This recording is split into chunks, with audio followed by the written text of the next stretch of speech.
Estamos de volta com o Docto Entrevista Especial, hoje aqui na sede do Corpo de Bombeiros Voluntários de Caratinga, ao lado do comandante Dias, que rege esse trabalho tão bonito. Comandante, vamos falar agora dessa questão do tempo até chegar a uma ocorrência. Lógico que depende da localidade, mas assim que vocês são acionados, qual que é o primeiro passo? Demora para reunir a equipe, para juntar o material, para escolher a viatura adequada? A gente tem aqui, se tratando de acidente, nós temos uma viatura específica para esse tipo de ocorrência. Aliás, duas viaturas, né, que nós chamamos da UR, é uma unidade de resgate. Então essa viatura ela pode ser transportada, vamos supor, um acidente envolvendo aí, como nós atendemos aqui em Caratinga, um ônibus, onde tinha 29 passageiros, alguns graves e outros menos graves. Então você pode colocar até 3 pessoas pranchadas nessa viatura, né? Então, agora, se tratando de acidente dentro aqui no perímetro urbano de Caratinga, que acontece muito, atropelamento, queda de moto, né, envolvendo motocicleta, bicicleta, nós temos uma unidade que é chamada de AMO, que é uma ambulância que vai fazer esse atendimento, mesmo porque é um veículo menor, que tem acesso a todas as ruas, né, com mais facilidade. Então, essa guarnição já tem, quando alguém liga aqui para o Corpo de Bombeiro, que o atendente atendeu, e pela natureza da ocorrência, a gente já está pronto para sair, né, para fazer esse atendimento. Comandante, há cerca de 3 anos já fazendo parte dessa corporação, se eu não me engano, há mais de um ano como comandante da corporação. Fala pra gente se houve alguma ocorrência especial, se eu gostaria de destacar, que sensibilizou mais.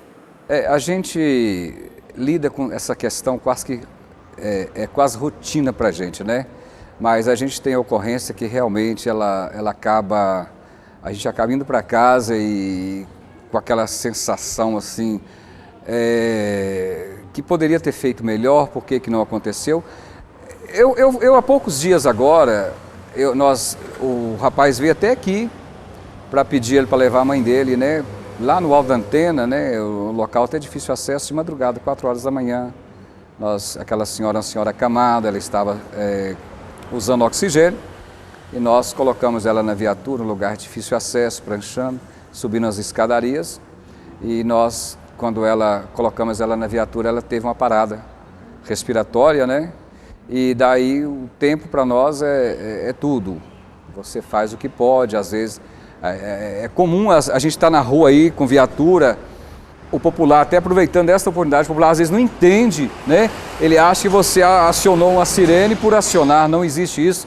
O Corpo de Bombeiro, quando ele aciona aí a sirene, é porque existe um ser humano ali, que o tempo para ele é útil demais para que nós chegamos, ele até entregar aos cuidados médicos. E nós viemos com essa senhora, demos entrada com ela na emergência do pronto atendimento, e foi grande o esforço lá dos médicos para tentar reanimá-la e a gente não conseguiu. E chegando aqui mais ou menos 5 horas da manhã, um bombeiro chora para um canto, outro chora pelo outro, então a gente acaba ficando amarcado e a gente chora também, porque é um ser humano. Então é isso aí, mas eu ainda digo para você, Carol, que eu quero ir para casa realmente com esse sentimento ainda. O dia que eu achar que tudo está normal, eu acho que já é hora de eu sair do bombeiro, porque eu quero ainda ir para casa chateado de não poder ter feito mais para aquela pessoa, principalmente a pessoa quando ela está acidentada, ela está frágil, ela está carente, né? Então o bombeiro, às vezes quando chega o bombeiro, para aquela pessoa chegou um anjo, né? Para salvar, para ajudar, e isso aí marca muito, né? Tem aqueles que vêm até o quartel agradecer a gente, né? Então a gente é uma constante para nós. Uma outra pergunta muito pessoal, o senhor que é uma pessoa de família, tem uma criança pequena em casa, por que resolveu ingressar nessa corporação? Olha, esses últimos dias eu tenho até sacrificado um pouco esse lado de família, porque essa dificuldade que o bombeiro está atravessando, eu não tenho a condição de formar uma ala, para aquela ala ficar 24 horas, eu ir para casa durante o período da noite e só voltar ao bombeiro se houver uma necessidade, uma ocorrência grave. Então, por exemplo, agora recente, o enteado do bombeiro envolveu no acidente, óbito no local. Então, esse bombeiro ele entrou em estado de choque, a pressão dele subiu muito. Então, eu entrei aqui no domingo de manhã e fui sair ontem mais ou menos 21 horas, né? Quer dizer, dedicando essa instituição. Mas por que tudo isso? Eu ainda acredito que o Bombeiro de Caratinga ainda presta um serviço relevante para essa sociedade.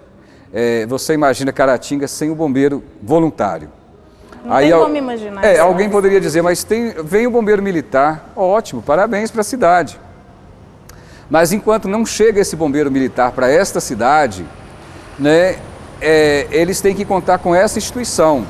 Se o poder público tem aí esse interesse, até mesmo, não sei se a longo prazo, de trazer um bombeiro militar para essa cidade, tem que dar um suporte para esse aqui se manter e sobreviver até o dia.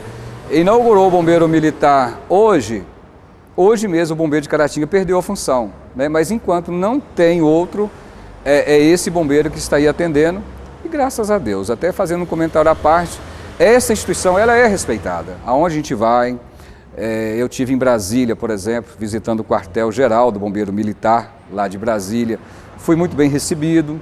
Então o Bombeiro de Caratinga ele tem história, ele já tem história, ele tem reconhecimento.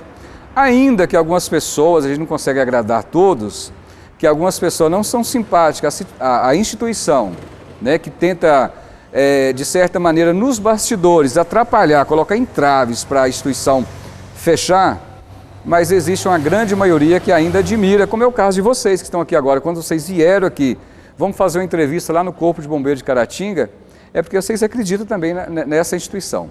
E queremos que continue executando esse trabalho, esse lindo trabalho que a comunidade tanto necessita. E é por isso que a gente vai começar a falar como que o bombeiro voluntário de Caratinga sobrevive, comandante.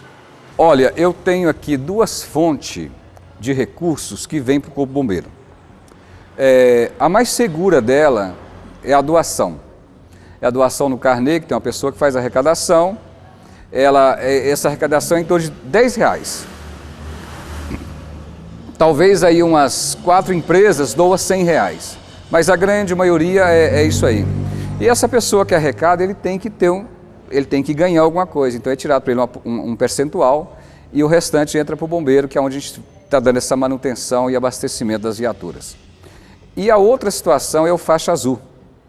Mas o faixa azul eu tenho aí alguns problemas ainda a ser resolvido no faixa azul, porque a população de nossa cidade ainda reluta em não pagar R$1,50 pelo faixa azul.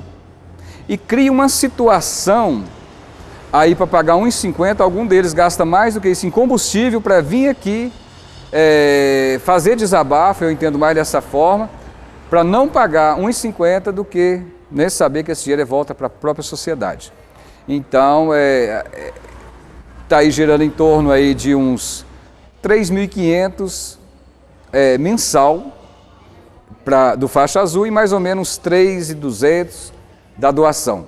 Então esse é o dinheiro que o Bombeiro do Caratinga está sobrevivendo. Mensalmente? Mensalmente. E qual seria o ideal? Olha, se eu tivesse hoje um convênio aqui a nível de prefeitura de R$15.000, com mais a doação e o faixa azul, eu estaria bem demais. Porque a gente ia contratar essas pessoas, a gente ia, viatura, a gente precisa de estar tendo o máximo de cuidado com viaturas, né? Porque há um desgaste muito grande, porque sempre a viatura do bombeiro ela anda acima, né? Ela é exigida mais que um automóvel comum, porque é o sistema de aceleração, de freio, por causa do trabalho, então ele acaba desgastando mais também. Mas se eu tivesse hoje um convênio nesse valor, eu posso afirmar para você que eu poderia dizer que nós estaríamos bem. Nós vamos continuar com esse assunto, a questão da manutenção dos veículos da Corporação do Corpo de Bombeiros Voluntários de Caratinga. Nós voltamos já já, continue conosco.